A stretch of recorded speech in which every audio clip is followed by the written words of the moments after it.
So,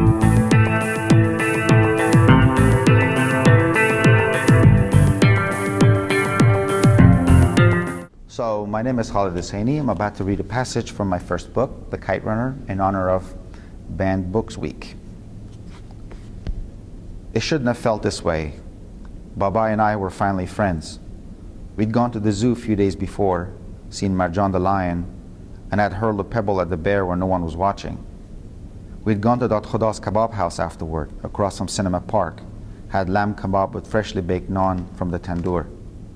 Baba told me stories of his travels to India and Russia, the people he had met, like the armless, legless couple in Bombay who'd been married 47 years and raised 11 children.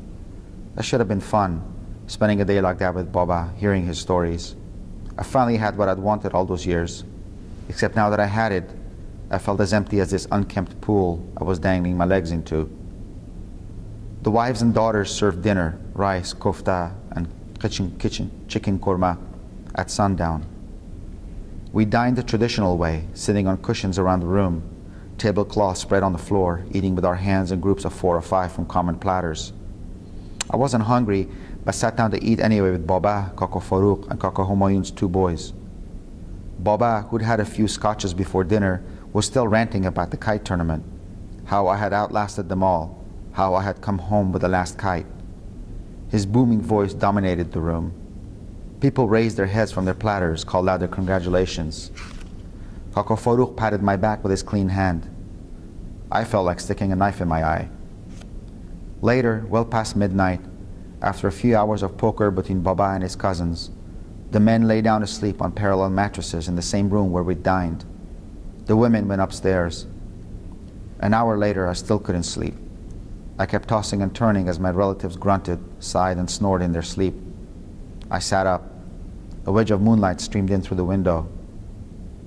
I watched Hassan get raped, I said to no one. Baba stirred in his sleep. Kaka Humayun grunted.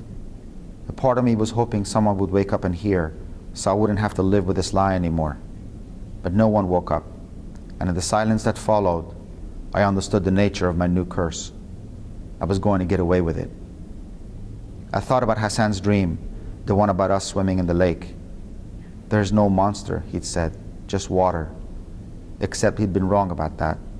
There was a monster in the lake.